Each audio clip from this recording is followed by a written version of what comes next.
Demikian juga teman-teman, perkara yang sedang kami lakukan proses penyidikan saat ini di Kementerian Tenaga Kerja. Kami sudah sampaikan kegiatan dari proses penyidikan ini beberapa waktu yang lalu di Agustus, 18 Agustus, tim sudah melakukan proses penggeledahan. Artinya sudah ada proses penyidikan, gitu ya.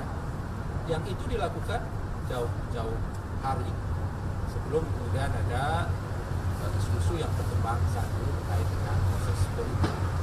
Sekali lagi kami tegaskan, ini tidak ada kaitannya sama sekali dengan proses-proses politik maksud, gitu ya. Kami ini KPK lembaga penegak hukum. Dalam bidang penindakan, tentu politik bukan wilayah kami. Kami tegak lurus pada proses penegakan hukum tindak pidana korupsi.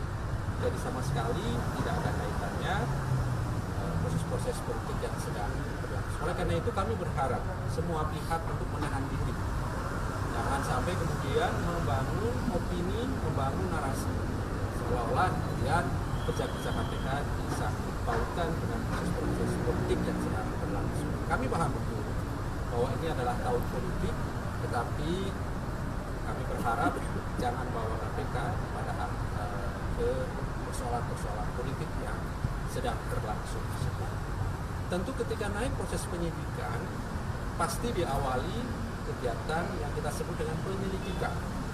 Penyelidikan itu biasa sehari 2 hari, gitu ya.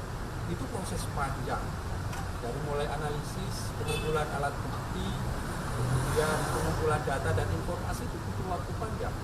Kalau kemudian naik pada proses penyidikan di bulan Juli dan seperindik di Agustus, itu juga masih jauh dari proses yang saya kira teman-teman dan masyarakat tahu ada proses politik tentang pencapresan ataupun wapres, calon wapres di tahun 2024. Perkara ini sudah KPK lakukan sudah jauh hari sebelum itu. Bahkan kami pastikan sebelum Juli ataupun bahkan di tahun yang lalu itu sudah kami lakukan penerimaan laporannya, verifikasinya, telaahannya, itu proses panjang. Terlebih kemudian pasal-pasal yang kami gunakan adalah pasal 2, pasal 3. Itu ada unsur-unsur di sana yang bisa digunakan melawan hukumnya, memperkaya diri sendiri, orang lain, atau kemudian menimbulkan kerugian keuangan. Itu tentu sudah melewati waktu-waktu yang panjang. Jadi poinnya adalah sekali lagi tidak sehari 2 hari kemudian KPK melakukan proses penyidikan ataupun penegakan hukum dugaan korupsi di Kementerian Tenaga Kerja dimaksud, gitu ya. Saya kira itu. Ada yang mau ditanyakan? Apa benar besok Cak Imin diperiksa terkait kasus Niken Natri ini?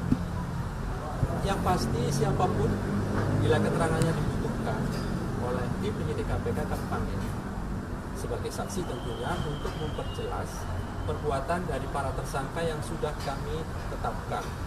Jadi dalam proses penyidikan itu, dalam sistem KPK, sistem penegakan hukum di KPK itu sudah ada tersangkanya, ya. Berbeda dengan di penegakan hukum lain, barangkali dalam proses penyidikan belum tentu ada tersangkanya.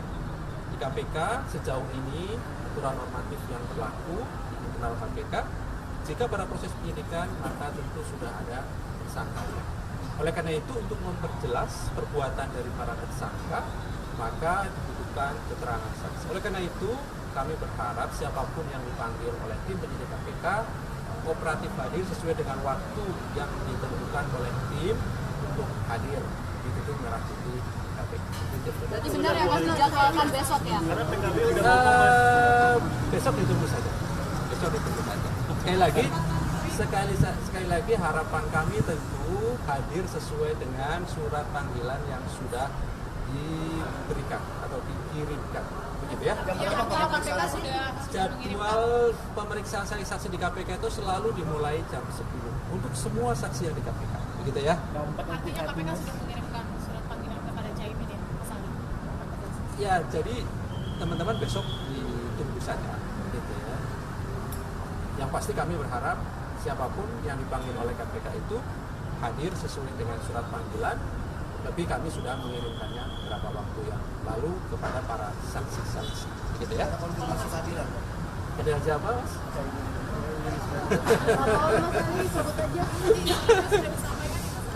Jadi untuk memanggil saksi itu minimal 3 hari sebelumnya sudah harus disampaikan, dan semua saksi yang dipanggil untuk besok hari Selasa itu pasti kami pastikan juga sudah diberikan surat panggilannya jauh hari sebelumnya. Oke? Ada tanggal saksinya saat ini? Untuk jadwal biasanya keluarnya kan memang besok ya, gitu ya. Tetapi memang ada pemanggilan saksi untuk perkara dikenakan besok, gitu ya. Untuk jumlahnya besok kami pasti informasikan. Mas, sebenarnya kerugian negara dalam kasus ini berapa sih mas kan dari kemarin?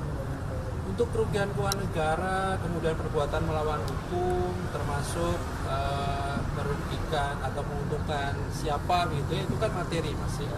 Sehingga nanti tentu kami akan umumkan secara resmi bersamaan dengan konstruksi perkara, termasuk mengumumkan para tersangkanya, dan kami pastikan bila memenuhi syarat pasti dilakukan penahanan. Di sanalah kami akan sampaikan kepada masyarakat secara utuh dan lengkap konstruksi dari perkara tersebut. Yang pasti kewenangan KPK berdasarkan pasal 11 itu kan minimal 1 miliar rupiah bila berhubungan dengan kerugian keuangan negara. Itu sudah memenuhi syarat dan melibatkan penyelenggara negara ataupun aparat penegak hukum. Itu syarat yang harus dipenuhi oleh KPK, minimal 1 miliar rupiah. Itu ya.